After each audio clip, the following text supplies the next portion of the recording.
ମାଗଣା ଭୋଜି ଖାଇବେ ଯଦି ମୋ ସାଙ୍ଗରେ ଆସନ୍ତୁ।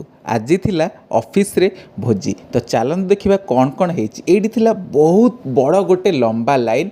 ଏଇ ଜିନିଷଟାକୁ ଦେଖିକି ଜାଣିପାରୁଛନ୍ତି ଆଜି ଭୋଜିରେ କ'ଣ ହେଇଥିବ, ଟିକେ କହିଦେବେ। ତ ଆଜି ହେଇଥିଲା ଫାଇନାଲି ଭୋଜିରେ ଗୋଟେ ଦମ୍ ବିରିୟାନୀ। ତ ଦେଖାଯାଉଥିଲା ତ ବଢ଼ିଆ, ତ ଖାଇଲା ପରେ ଜଣାପଡ଼ିବ ଆକ୍ଚୁଆଲି ବିରିୟାନୀର ଦେଖାଯାଉଛି ଯେମିତି ଟେଷ୍ଟ ବି ସେମିତି ଅଛି କି ନାହିଁ। ବହୁତ ସାରା ଆମର ଇନଷ୍ଟାଗ୍ରାମର ଫ୍ୟାମିଲି ମେମ୍ବର ମୋତେ କହୁଛନ୍ତି ଆପଣଙ୍କ ଅଫିସରେ ଆମ ପାଇଁ ଚାକିରି ବୁଝନ୍ତୁ ଭାଇ, ଆପଣଙ୍କର ଅଫିସରେ ଯେତେ ଭୋଜି ହେଉଛି ଆମେ ଖାସ୍ ସେଇଠି ଭୋଜି ଖାଇବା ପାଇଁ ଆପଣଙ୍କ ଅଫିସରେ ଚାକିରି କରିବୁ। କିନ୍ତୁ ସତ କଥା ହେଲା ଭାଇ, ମୁଁ ବି ଗୋଟେ ଆମ ଅଫିସର ସାଧାରଣ ଆଉ ଛୋଟ ଏମ୍ପ୍ଲୟି ଭାଇ, ବହୁତ ବଡ଼ ଚାକିରି କରେନି। ମୋ ଭାଗ୍ୟରେ 5 ପିସ୍ ଚିକେନ୍ ପଡ଼ିଥିଲା, ପଛରେ ଯାଇକି 2 ପିସ୍ ଚୋରେଇକି ଆଣିଥିଲି ଭାଇ। ଆଉ ଆମେ ଓଡ଼ିଆ ଲୋକ ଚାମଚରେ କେବେ ଖାଉନା, ହାତରେ ଖାଇବୁ।